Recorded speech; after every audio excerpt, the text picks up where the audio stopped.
दोस्तों, आलस्य को मनुष्य का सबसे बड़ा शत्रु माना जाता है। एक आलसी इंसान जीवन में कभी सफलता प्राप्त नहीं कर सकता। यह कहानी आलस्य की बुरी आदत को हटाने और आपके स्वाधीन बनाने के लिए है।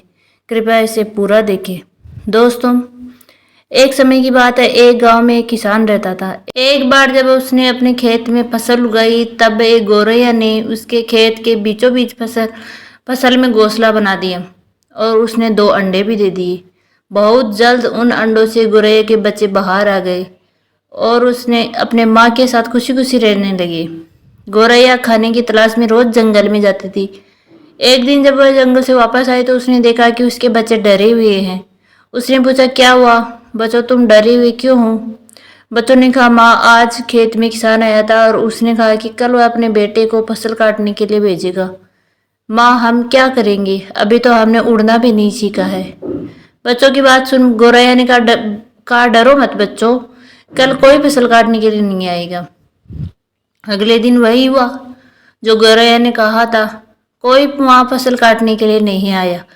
बहुत दिन ऐसे गुजर गए, कोई फसल काटने नहीं आया। सब कुछ अच्छा चल रहा था। गौरैया के बच्चे बहुत खुश थे। एक दिन फिर जब गौरैया जंगल से वापस आई तो उसके बच्चे फिर से डरे हुए थे। गौरैया ने फिर उनके डर का कारण पूछा तो उन्होंने कहा, माँ, आज फिर किसान खेत में आया था और उसने कहा कि कल वह मजदूरों को फसल काटने के लिए भेजेगा। यह सुनने के बाद गौरैया दोबारा से कहती है, डरो मत बच्चों, कल कोई फसल काटने के लिए नहीं आएगा।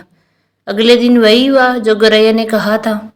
कोई फसल काटने के लिए नहीं आया।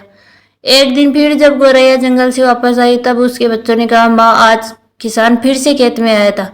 वह फिर फसल काटने की बात कर रहा था, पर हमें पता है कि कोई फसल काटने के लिए नहीं आने वाला है।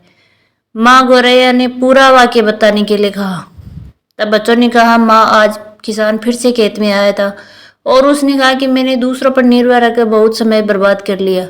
अब मैं कल खुद आकर फसल काटूंगा। यह सुनकर माँ गौरैया डर गई और कहा, बच्चों, अब हमें यह स्थान जल्द से जल्द छोड़ना होगा और किसी अन्य स्थान पर अपना घोंसला बनाना होगा, क्योंकि कल किसान फसल काटने के लिए जरूर आएगा। बच्चों ने कहा, माँ, पर किसान ने तो ऐसा कई बार कहा है, पर प्रत्येक बार कोई फसल काटने के लिए नहीं आया है। आप इतनी सुनिश्चित कैसे हो कि कल किसान फसल काटने के लिए जरूर आएगा? माँ गौरैया ने कहा, पहली बार किसान फसल काटने के लिए अपने बेटे पर निर्भर था, दूसरी बार किसान फसल काटने के लिए मजदूरों पर निर्भर था।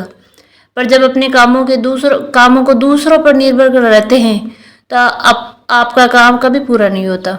पर तीसरी बार उसने खुद फसल काटने का निर्णय लिया तो कल वह जरूर आएगा।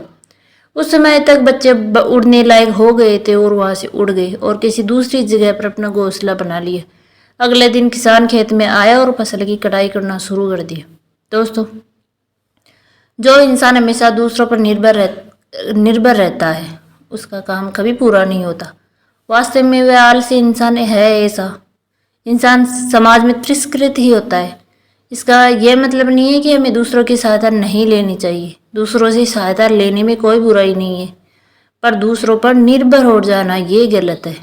यदि आप अपने काम को अच्छी तरह और निश्चित समय अंतराल में पूर्ण करना चाहते हो तो उचित रहेगा कि उसे आप स्वयं ही करें। अपना काम स्वयं करने की आदत आपको स्वाभिमानी बनाती है और एक स्वाभिमानी व्यक्ति का सम्मान पूरा समाज करता है और आपको सकारात्मक बनाए रखने कि मेरी इस कोशिश को लाइक करें